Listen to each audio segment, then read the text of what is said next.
نے اس بابرکت محفل پاک میں بندہ ناچیز کو دعوت دی۔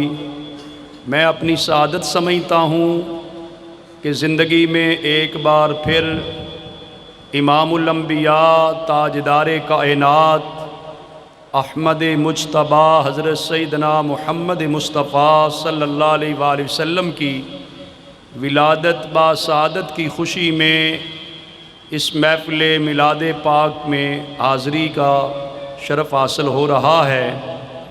اللہ تبارک و تعالی منتظمین کی اس انتظام کو جو بارگاہ مصطفیٰ صلی اللہ علیہ وسلم میں ہدیہ عقیدت ہے، اس کو اللہ تعالیٰ قبول و منظور فرمائے اور آج کی محفل پاک ہم سب کے لیے ذریعہ ہدایت بھی بنائے اور باعث نجات بھی بنائے۔ مجھے بڑی مسرت اور خوشی نصیب ہو رہی ہے کہ ایک دینی مرکز میں جہاں پہ طلباء دینیہ قرآن و سنت کی تعلیم حاصل کرتے ہیں، قرآن و سنت کا نور اپنے دلوں میں سموتے ہیں، اللہ تبارک و تعالی اس علمی دینی مرکز کو دن دوگنی رات چوگنی ترقی عطا فرمائے اور حضرت علامہ مفتی تاج محمد نظامی صاحب اور ان کے جتنے رفقائے کار معاونین سب کو اللہ تعالیٰ دارین کی کامیابیاں عطا فرمائے۔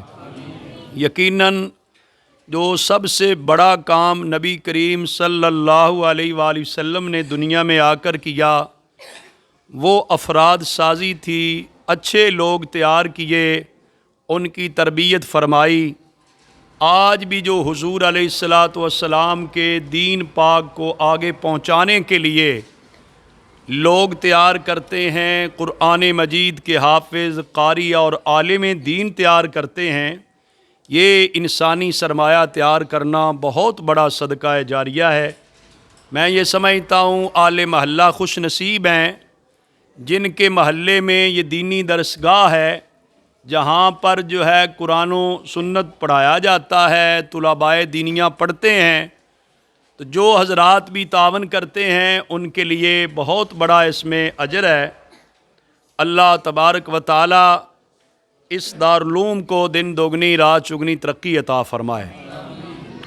میں نے جو سورہ والضحیٰ کی آیت کریمہ تلاوت کرنے کا شرف حاصل کیا، اس میں اللہ تبارک و تعالی نے اپنے پیارے نبی صلی اللہ علیہ وآلہ وسلم کو جو قیامت کے دن عطا فرمانا ہے اس کا وعدہ فرمایا ہے کہ اللہ تبارک و تعالی قیامت کے دن اپنے پیارے حبیب، اپنے پیارے نبی صلی اللہ علیہ وآلہ وسلم کو کیا عطا فرمائے گا اور کتنا عطا فرمائے گا۔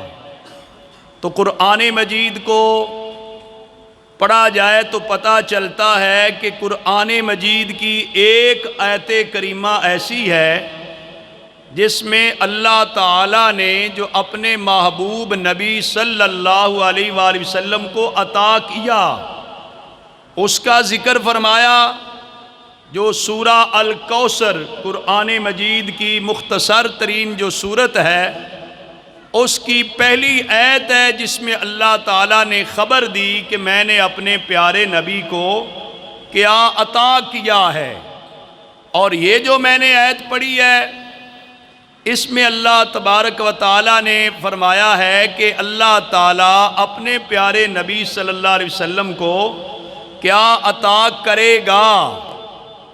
جو عطا کر دیا اپنے نبی کو وہ بھی کسی گنتی شمار کے احاطے میں نہیں آ سکتا، اور جو اللہ تعالیٰ اپنے پیارے نبی صلی اللہ علیہ وسلم کو عطا کرے گا وہ بھی کسی احاطہ شمار اور گنتی میں نہیں آ سکتا۔ میلاد شریف منانے کے بنیادی مقاصد اور اہداف میں ہمارا ایک مقصد اور بنیادی مقصد یہ ہے کہ نبی کریم صلی اللہ علیہ وآلہ وسلم کا ذکر مبارک کیا جائے، آپ کی عظمت اور شان بیان کی جائے، امت نبی پاک صلی اللہ علیہ وسلم کا مرتبہ مقام سنے، اپنے دل میں حضور کی محبت میں اور اضافہ کرے۔ ظاہر ہے کہ جب نبی پاک صلی اللہ علیہ وسلم کی عظمت اور شان بیان کی جائے گی، سنی جائے گی، اللہ تعالیٰ کی رحمتیں برکتیں نازل ہوں گی، اور اللہ تبارک و تعالیٰ ذکر رسول صلی اللہ علیہ وسلم کرنے اور سننے والوں کے ایمان کو تازگی عطا فرما دے گا۔ گویا کہ امت کا جو اپنے نبی سے رشتہ غلامی ہے، اس کے اندر اضافہ، برکت اور پختگی آئے گی۔ نبی پاک صلی اللہ علیہ وسلم کی آمد کی خوشی کرنا، آپ کی ولادت با سعادت کے تذکرے کرنا، اس سے امت کی اپنے نبی کے ساتھ محبت بڑھتی ہے۔ تو محبت رسول صلی اللہ علیہ وآلہ وسلم اصل ایمان ہے۔ حضور علیہ السلام کی ذات گرامی مرکز ایمان ہے۔ تو اگر ہم دیکھیں کہ اللہ تعالیٰ نے کائنات میں بڑی بڑی فضیلت، رتبے اور شان کے حامل افراد دنیا میں بھیجے، انبیاء اور رسل علیہ السلام کو اللہ تعالیٰ نے بڑے رتبے عطا کیے، بڑی شان عطا فرمائی، لیکن اللہ تعالیٰ نے ہمارے پیارے نبی صلی اللہ علیہ وآلہ وسلم کو جو رتبہ اور مقام عطا فرمایا وہ کائنات میں اور کسی کو بھی عطا نہیں کیا۔ اگر آسان لفظوں میں بتانا چاہوں تو میں حضرت خواجہ خواجگان سلطان العارفین حضرت خواجہ با یزید بستامی رحمۃ اللہ علیہ کا ایک ارشاد مبارک برکت کے لیے عرض کر دیتا ہوں۔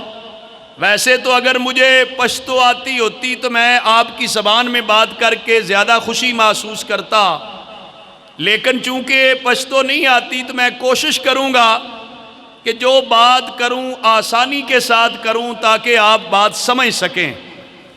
حضرت خواجہ با یزید بستامی رحمۃ اللہ علیہ اولیاء اللہ کے سردار ہیں، سلسلہ عالیہ نقشبندیہ کے بہت بڑے پیشوا اور امام ہیں۔ آپ فرماتے ہیں جہاں پر بندہ مومن کے رتبے اور مقام کی انتہا ہو جاتی ہے، وہاں سے اللہ تعالیٰ کے ولی کے رتبے کی ابتدا ہوتی ہے، اور جہاں پہ اللہ تعالیٰ کے ولی کے رتبے کی انتہا ہوتی ہے وہاں شہید فی سبیل اللہ کے رتبے مقام کی ابتدا ہوتی ہے، اور جہاں پر شہید کے رتبے کی انتہا ہوتی ہے وہاں سے صدیق کے رتبے کی مقام کی ابتدا ہوتی ہے۔ جہاں صدیقین کے رتبے کی انتہا ہو جائے وہاں سے اللہ تعالیٰ کے نبی کے رتبے کی ابتدا ہوتی ہے، اور جہاں پہ اللہ تعالیٰ کے نبی کے رتبے کی انتہا ہوتی ہے وہاں سے اللہ تعالیٰ کے رسولوں کے رتبے کی ابتدا ہوتی ہے۔ جہاں پہ اللہ تعالیٰ کے رسولوں کے رتبے کی انتہا ہوتی ہے وہاں سے اللہ تعالیٰ کے اولو العزم رسول ہیں ان کے رتبے کی ابتدا ہوتی ہے، اور جہاں پر اللہ تعالیٰ کے اولو العزم رسولوں کے رتبے اور مقام کی انتہا ہو جاتی ہے وہاں سے میرے اور آپ کے آقا امام الانبیاء تاجدار ختم نبوت احمد مجتبی محمد مصطفیٰ صلی اللہ علیہ وسلم کے رتبے کی ابتدا ہوتی ہے۔ یہ ہے ہمارے نبی کی شان۔ میں سمجھتا ہوں خواجہ صاحب نے بڑے آسان لفظوں میں ترتیب بیان کر دی کہ جہاں اللہ تعالیٰ کے چنے ہوئے اولو العزم رسول ان کی شان رتبے اور مقام کی انتہا ہو جاتی ہے وہاں سے مقام مصطفیٰ صلی اللہ علیہ وآلہ وسلم کی ابتدا ہوتی ہے۔ یہاں پر ایک یہ بات بھی کی جاتی ہے کہ حضرت خواجہ صاحب تو ان اللہ والوں میں سے ہیں جو آنکھیں بند کر کے عرش الہی کی تحریریں پڑھ لینے والے ہیں۔ خواجہ صاحب نے ہر شخصیت کے رتبے کی ابتدا بھی بتائی اور انتہا بھی بتائی، لیکن میرے اور آپ کے آقا حضرت خاتم النبیین، رحمت للعالمین، شفیع المذنبین، احمد مجتبیٰ محمد مصطفیٰ صلی اللہ علیہ وسلم کی صرف رتبے کی ابتدا تو بتائی ہے، انتہا نہیں بتائی۔ پوچھا جائے خواجہ صاحب حضور کے رتبے کی انتہا کیا ہے؟ ہر ایک کے رتبے کی انتہا بیان کی۔ آپ فرماتے ہیں مقام مصطفیٰ صلی اللہ علیہ وسلم را نہایت پیدا نیست، رب تعالیٰ نے اپنے محبوب کے رتبے کی انتہا کسی پر ظاہر ہی نہیں کی ہے۔ اللہ تعالیٰ نے اپنے محبوب کے رتبے کی انتہا کسی پر ظاہر ہی نہیں کی ہے۔ اتنا اونچا رتبہ اور مقام ہے اس نبی کا جس کا ہم میلاد مناتے ہیں، جس نبی کے آنے پر خوشی کرتے ہیں، اس کو اللہ تعالیٰ نے یہ عظمت اور شان فرمائی ہے۔ حضرت امام بصیری صاحب رحمۃ اللہ علیہ قصیدہ بردہ شریف عربی زبان میں اگر سب سے کوئی معروف مشہور قصیدہ ہے، بارگاہ نبوی میں مقبول قصیدہ ہے، وہ قصیدہ بردہ شریف ہے جو مولا یصلی وسلم دائماً ابدا علی حبیبک خیر الخلق کلہم، چھوٹے چھوٹے بچے بھی پڑھتے ہیں۔ اس میں حضرت امام بصیری صاحب فرماتے ہیں فَإِنَّ فَضْلَ رَسُولِ اللَّهِ لَيْسَ لَهُ حَدٌّ فَيُورِبُ عَنُ نَاتِكُمْ بِفَمِهِ۔ آپ فرماتے ہیں اللہ تعالیٰ نے ہمارے پیارے نبی صلی اللہ علیہ وآلہ وسلم کو جو رتبہ، جو شان، جو مقام عطا فرمایا، لَيْسَ لَهُ حَدٌّ، اس کی کوئی انتہا، اس کی کوئی حد نہیں ہے۔ جب حضور کے رتبے کی حد کا پتہ نہیں ہے تو بیان کرنے والا کیا بیان کر سکتا ہے؟ بیان کرنے والا کیا بیان کر سکتا ہے؟ بیان کرنے والا خاموش ہو کر، بیان کرنے والا چپ ہو کر، خاموشی اختیار کر کے یہ اعلان کرتا ہے میرے محبوب کے رتبے مقام کی کوئی انتہا نہیں ہے۔ اعلیٰ حضرت عظیم البرکت حضرت امام شاہ احمد رضا خاں بریلوی رحمۃ اللہ علیہ بھی نبی پاک صلی اللہ علیہ وسلم کی شان میں قصیدے لکھتے رہے، کتابیں لکھتے رہے، تو جب حضور کی ایک نعت شریف اس عنوان سے لکھنے لگے تو کہتے ہیں آقا حضور میں آپ کو کیا کیا کہوں، سرور کہوں کہ مالک و مولا کہوں تجھے؟ آقا حضور میں آپ کو کیا کہوں، سرور کہوں، مالک کہوں، مولا کہوں، کیا کہوں؟ سرور کہوں کہ مالک و مولا کہوں تجھے، باغ خلیل کا گل زیبا کہوں تجھے۔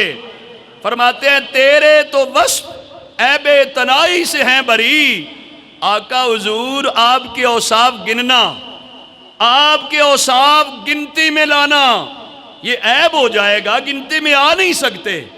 گنتی تو اس کی جائے جو شمار میں گنتی میں آئیں۔ جب آپ کو اللہ نے اتنے اوصاف عطا فرمائے جو عیب تنائی سے بری ہیں، اللہ فرماتے ہیں تیرے تو وصف عیب تنائی سے ہیں بری، حیران ہوں میرے شاہ میں کیا کیا کہوں تجھے، میں کیا کیا کہوں؟ آگے کہتے ہیں کہہ لے گی سب کچھ تیرے ثنا خاں کی خاموشی، کہ جب ثنا خاں چپ ہو جائے گا تعریف کرنے والا شاعر اپنے ممدوح کی شان بیان کرتے خاموشی اختیار کرے گا، وہ گویا کہ اعلان کرے گا کہ میرے ممدوح نبی کی شان بیان ہو سکتی نہیں۔ فرماتے ہیں کہہ لے گی سب کچھ تیرے ثنا خاں کی خاموشی، چپ ہو رہا ہے کہہ کے میں کیا کیا کہوں تجھے۔ اور فرمانے لگے لیکن رضا نے ختم سخن اس پہ کر دیا، لیکن رضا نے ختم سخن اس پہ کر دیا، خالق کا بندہ خلق کا آقا کہوں تجھے۔ شرک نہیں کیا، سب کچھ کہہ کر بھی شرک نہیں کیا، خالق کا بندہ ہے، حضور عبدہ ہیں، اللہ تعالیٰ کے عبد خاص ہیں، خالق کا بندہ خلق کا آقا کہوں تجھے۔ ساری مخلوقات کے آپ آقا ہیں اور اللہ تعالیٰ کے آپ بندہ ہیں۔ یہ جب کہہ دیا تو شرک تو ختم ہو گیا نا، شرک تو نہ ہوا۔ تو فرماتے ہیں لیکن رضا نے ختم سخن اس پہ کر دیا، خالق کا بندہ خلق کا آقا کہوں تجھے۔ تو سامعین محترم، میں عرض کر رہا تھا، تمہیداً میں نے یہ بات کر دی کہ 2 آیتیں میں پڑھنا چاہتا ہوں۔ سورہ کوثر کی آیت پڑھی جائے، جو اللہ نے محبوب نبی کو دے دیا اس کی بھی کوئی انتہا نہیں، جو دے گا اس کی بھی کوئی انتہا۔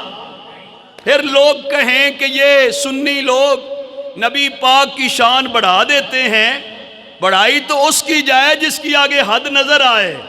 اگر انتہا حد ہمیں معلوم ہی نہ ہو پھر ہم نے کیا بڑھانی ہے؟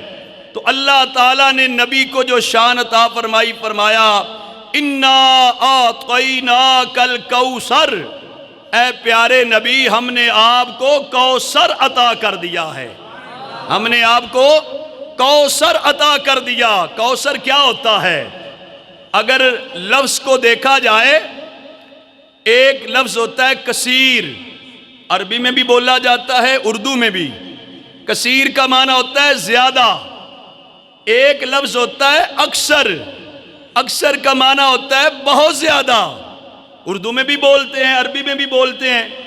اور عربی زبان میں کثیر سے بڑا اکثر ہے، اور اکثر سے بڑا لفظ کوئی ہے صیغہ مبالغہ کا تو وہ فعل کے وزن پر کوثر ہے۔ آپ اندازہ خود کر لیں، اللہ تعالیٰ اگر کثیر فرما دیتا، میں نے نبی کو کثیر دے دیا تو اس کا بھی احاطہ نہیں ہو سکتا تھا۔ اکثر فرما دیتا، وہ بھی گنتی میں نہیں آ سکتا تھا۔ تو رب تعالیٰ نے جو نبی کو عطا کیا، وہ کثیر بھی نہیں، وہ اکثر بھی نہیں، وہ کوثر ہے۔ بہت زیادہ، بہت زیادہ، بہت زیادہ ہے۔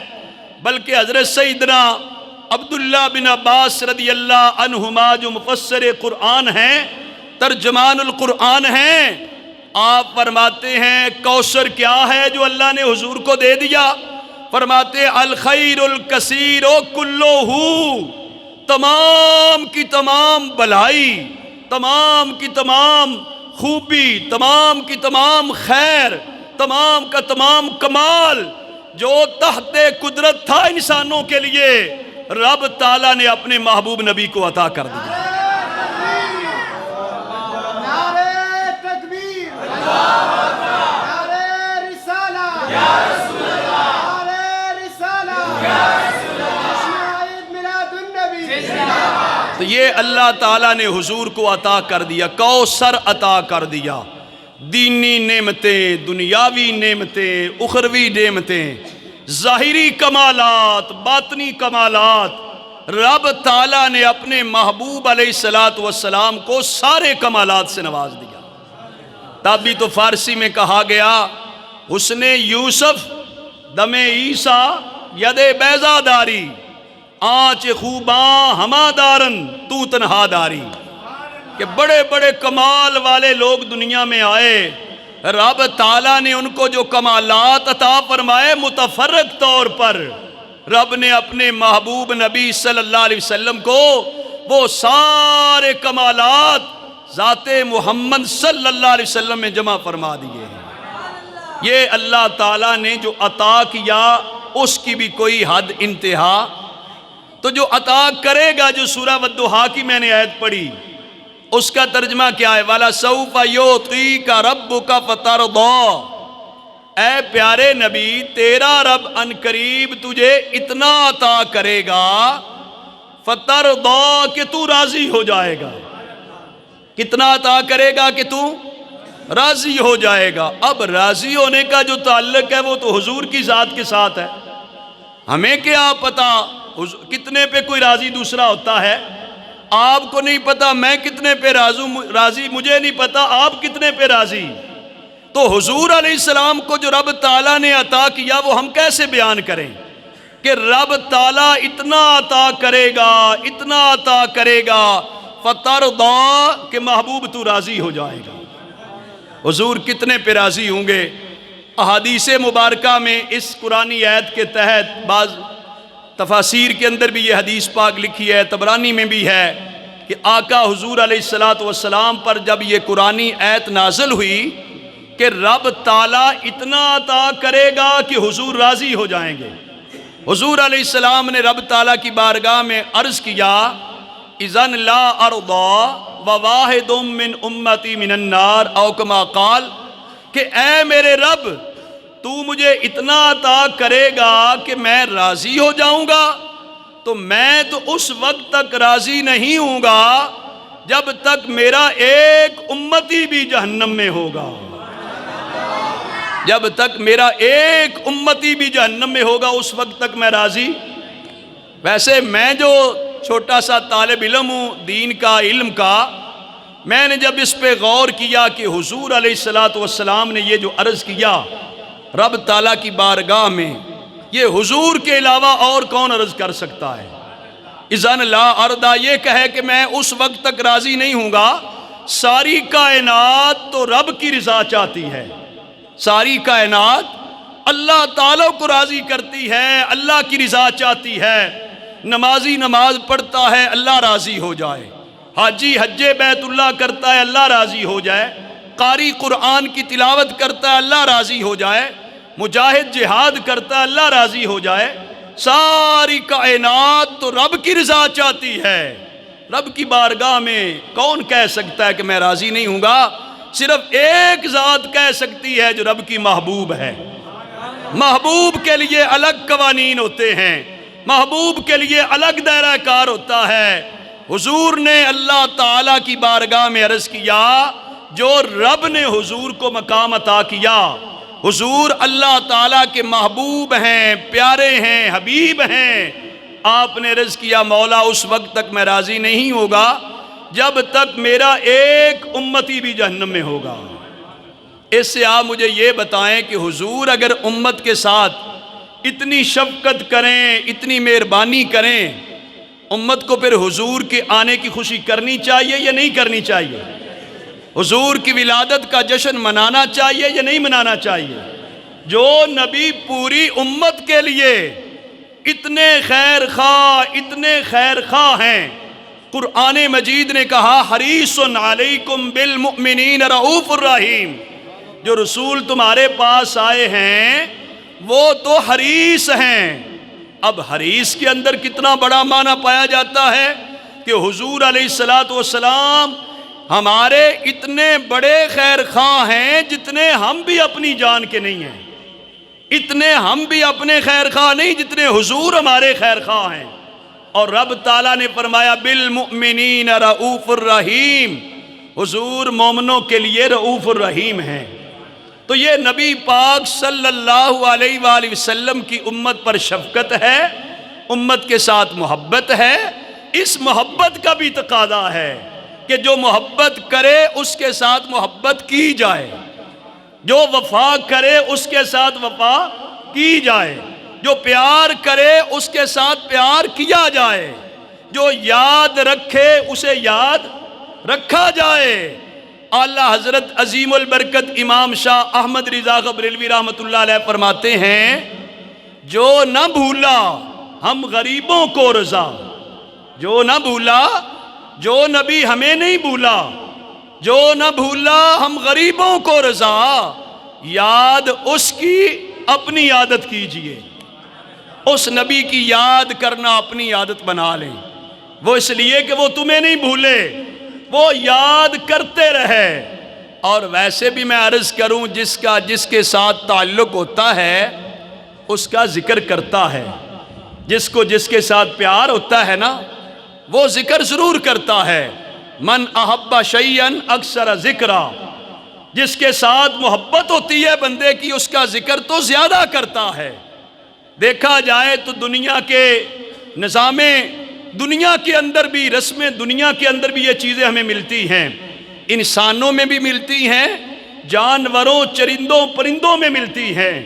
محب محبوب سے محبت کرتا ہے تو محبوب کا ذکر کرتا ہے، عاشق معشوق کا ذکر کرتا ہے، طالب مطلوب کا ذکر کرتا ہے۔ اور اسی طرح جو ہے بلبل پھول کے ارد گنگناتی رہتی ہے، پروانہ جو ہے شمع کے ارد گھومتا گھومتا جان پیش کر دیتا ہے۔ تو یہ ایک نظام دنیا یا رسم دنیا بھی دیکھیں تو جس کے ساتھ پیار ہوتا ہے اس کا ذکر ضرور کرتا ہے۔ تو پھر مجھے کہہ لینے دیجئے محب محبوب کا ذکر کرتا ہے، عاشق معشوق کا ذکر کرتا ہے، طالب مطلوب کا ذکر کرتا ہے، پروانہ شمع کا ذکر کرتا ہے، بلبل پھول کا ذکر کرتا ہے، سنی اپنے رسول کا ذکر کرتا ہے۔ یہ سنی کی قسمت ہے کہ وہ اپنے رسول کا ذکر کرتا ہے۔ اور کیوں نہ ذکر کریں جس نبی نے اتنا یاد رکھا، اتنی محبت، اتنی شفقت۔ صحیح مسلم شریف کی حدیث پاک ہے، حضرت سیدنا عبداللہ بن عمر بن عاص رضی اللہ تعالیٰ عنہ اس کے راوی ہیں کہ نبی کریم صلی اللہ علیہ وآلہ وسلم نے قرآن مجید کی تلاوت فرمائی، تو قرآن مجید کی دو ایسی آیتیں تلاوت کی جن دو آیتوں میں اللہ کے نبی اللہ کی بارگاہ میں اپنی اپنی امت کے بارے میں عرض کر رہے تھے۔ ایک حضرت ابراہیم خلیل اللہ علیہ السلام نے اللہ کی بارگاہ میں جو عرض کیا، رب تعالیٰ نے قرآن میں نازل کیا، حضور نے وہ آیت پڑھی۔ ایک حضرت عیسیٰ علیہ السلام نے جو اللہ کی بارگاہ میں عرض کیا اپنی امت کے بارے، حضور نے وہ آیت بھی تلاوت کی۔ حضرت ابراہیم علیہ السلام نے عرض کیا، رب انہن اضللن کثیرا من الناس فمن تبعنی فانہ منی ومن عصانی فانک غفور رحیم، کہ اے میرے رب ان بتوں نے تو بہت سارے لوگوں کو گمراہ کر دیا، جو میرا فرما بردار ہے وہ میرا ہے۔ ابراہیم علیہ السلام نے اللہ کی بارگاہ میں کیا عرض کیا؟ فمن تبعنی فانہ منی، جو میرا تابع دار نیکوکار وہ تو میرا ہے، ومن عصانی، اے میرے رب جو میرا نافرمان ہے، انک غفور الرحیم، بے شک تو بخشنے والا رحم کرنے والا۔ حضرت ابراہیم خلیل اللہ علیہ السلام نے گناہ گار کو اپنے کھاتے میں نہیں لیا، نیکوکار کو اپنے کھاتے میں لے لیا۔ حضرت عیسیٰ علیہ السلام نے عرض کیا، ان تعذبہم فانہم عبادک وَإِن تَغْفِرْ لَهُمْ فَإِنَّكَ أَنْتَ الْعَزِيزُ الْحَكِيمُ، کہ عرض کیا کہ اے اللہ اگر تو عذاب دے گا ان کو تو یہ تیرے ہی بندے ہیں، عذاب دے گا تو تیرے ہی بندے ہیں، بخش دے گا تو پھر بھی تیرے ہی ہیں، بے شک تو غالب حکمت والا ہے۔ یعنی حضرت عیسیٰ علیہ السلام نے اپنی امت کے نیکوکاروں کو بھی بظاہر اپنے کھاتے میں اپنے حصے میں نہ لیا، عرض کر دی مولا تو چاہے ان کو عذاب دے، تیرے ہی بندے ہیں، چاہے تو بخش دے۔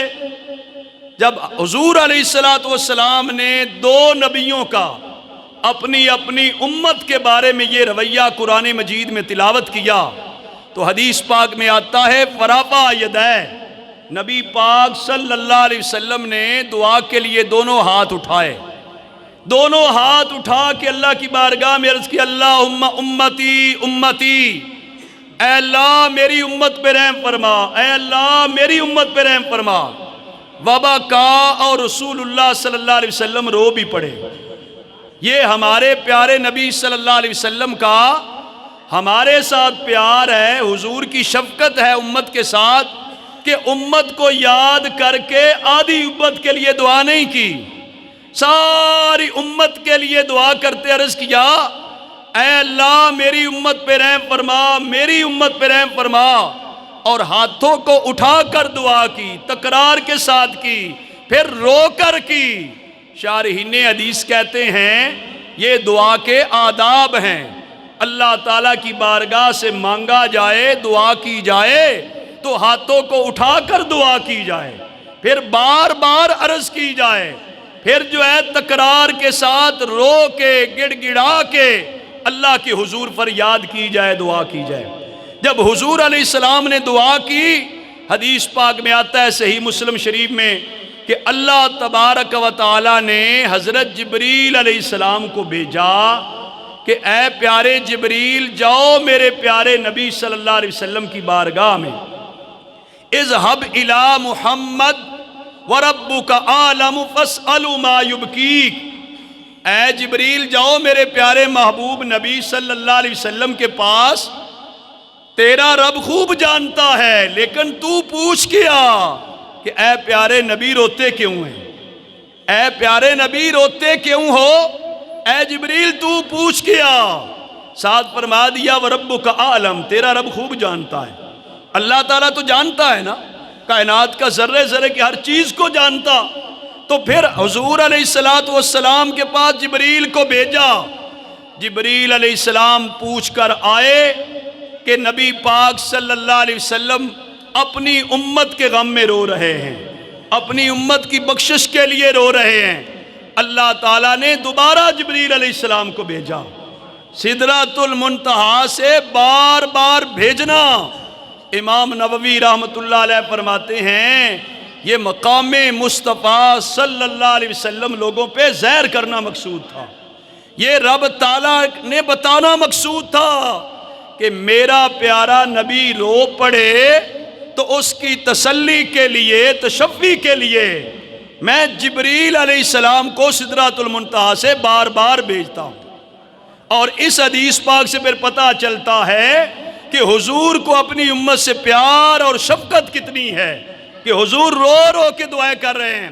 حدیث پاک میں آتا ہے جبریل علیہ السلام کو اللہ تعالیٰ نے دوبارہ جب بھیجا، فرمایا ہے جبریل جا کر میرے محبوب نبی کو پیغام دے دے، فَقُلْ إِنَّا سَنُرْضِيكَ فِي أُمَّتِكَ وَلَا نَسُوءُكَ. اے پیارے حبیب، بے شک ہم آپ کو راضی کریں گے، آپ کو ناراض نہیں کریں گے. آپ کو راضی رکھیں گے، آپ کو ناراض ہے. یہاں پر بھی شارحین حدیث کہتے ہیں کہ اللہ تعالیٰ کی طرف سے پیغام آیا تو دونوں جملوں کا مطلب تو ایک ہی ہے. راضی رکھیں گے کیا مطلب ہوتا ہے؟ ناراض نہیں کریں گے. ناراض نہیں کریں گے کیا مطلب ہوتا ہے؟ راضی رکھیں گے. پھر یہ دو جملے کیوں ارشاد فرمایا رب تعالیٰ نے؟ صاحب تحریر کہتے ہیں شرح صحیح مسلم میں ہے ہوا تأکید للمعنی، کہ اس دوسرے جملے کے ساتھ اللہ تعالیٰ نے پہلے جملے کے معنی کے اندر مزید تاکید پیدا کرنا مقصد تھا، جس کا مطلب یہ تھا کہ محبوب آپ اپنی امت کے لیے رو رہے ہیں تو میں آپ کی آدھی امت کو نہیں، آپ کی ساری امت کو بخش دوں گا. آدھی امت کو نہیں، ساری امت کو بخش دوں گا. آپ مجھے یہ بتائیں جب حضور اتنا کچھ کریں گے تو پھر حضور کا میلاد بھی سب کو منانا چاہیے. آدھی امت کو نہیں، ساری امت کو منانا چاہیے. جو حضور کا امتی ہے، حضور سے پیار کرتا ہے، حضور کا ماننے والا ہے، اس کو حضور کی آمد پر خوشی اور جشن منانا چاہیے. دیکھیں آقا حضور علیہ السلام کی کتنی بڑی مہربانی ہوگی. وقت زیادہ نہ ہو جائے، میں آخری حدیث پاک عرض کر کے اپنی بات مکمل کرتا ہوں. خصائص کبریٰ میں حضرت امام جلال الدین سیوطی رحمۃ اللہ علیہ اس حدیث پاک کو نقل کرتے ہیں کہ جب قیامت کا دن ہوگا تو قیامت کے دن حضرت آدم علیہ نبینا علیہ السلام کے لیے ایک سبز سٹیج بنایا جائے گا. آدم علیہ السلام اس پہ جلوہ گر ہوں گے اور اپنی اولاد کو دیکھ رہے ہوں گے کون جنت کی طرف جاتا ہے، کون جہنم کی طرف جاتا ہے. حدیث پاک میں آتا ہے کہ حضرت آدم علیہ السلام اپنے حضور علیہ السلام کے ایک امتی کو دیکھیں گے جسے فرشتے پکڑ کے جہنم کی طرف لے جا رہے ہیں. آدم علیہ السلام نبی پاک صلی اللہ علیہ وآلہ وسلم کو بلائیں گے اور بلا کر کہیں گے کہ اے پیارے احمد مجتبیٰ محمد مصطفیٰ صلی اللہ علیہ وسلم، یہ آپ کا امتی ہے، فرشتے پکڑ کے جہنم کی طرف لے جا رہے ہیں. حدیث پاک میں آتا ہے نبی پاک صلی اللہ علیہ وآلہ وسلم فرماتے ہیں اشد المئزرہ، میں کمرے ہمت کس لوں گا، پوری تیاری کر لوں گا، پوری تیاری کر کے ان فرشتوں کے پیچھے دوڑ پڑوں گا. آپ اندازہ تو کریں معاشر کا میدان ہوگا، ساری انسانیت دیکھ رہے ہوگی، حضور اپنے ایک امتی کو جہنم سے بچانے کے لیے ان فرشتوں کے پیچھے دوڑ پڑیں گے جو فرشتے حضور علیہ السلام کے امتی کو لے کے جہنم کی طرف لے جا رہے ہیں. حضور علیہ السلام فرمائیں گے یا رسول ربی کفو کفو، اے میرے رب کے فرشتوں ٹھہر جاؤ ٹھہر جاؤ. فرشتے عرض کریں گے ہمیں اللہ تعالیٰ کا حکم ہے، اس بندے کو ہم نے جہنم پہنچانا ہے، ہم اللہ تعالیٰ کے حکم کی خلاف ورزی نہیں کرتے. حدیث پاک میں آتا ہے حضور نبی پاک صلی اللہ علیہ وآلہ وسلم فرماتے ہیں میں اپنی داڑھی شریف اپنے ہاتھ کے ساتھ پکڑ کے اپنا چہرہ اللہ تعالیٰ کے عرش کی طرف کروں گا، اللہ تعالیٰ کی بارگاہ میں عرض کروں گا رب قد وعدتنی اللہ تخزینی، اے میرے رب تو نے میرے ساتھ وعدہ کر رکھا ہے کہ تو مجھے ناراض نہیں کرے گا، راضی رکھے گا۔ اے میرے رب تو نے میرے ساتھ وعدہ کیا ہے کہ تو ناراض نہیں کرے گا، راضی رکھے گا۔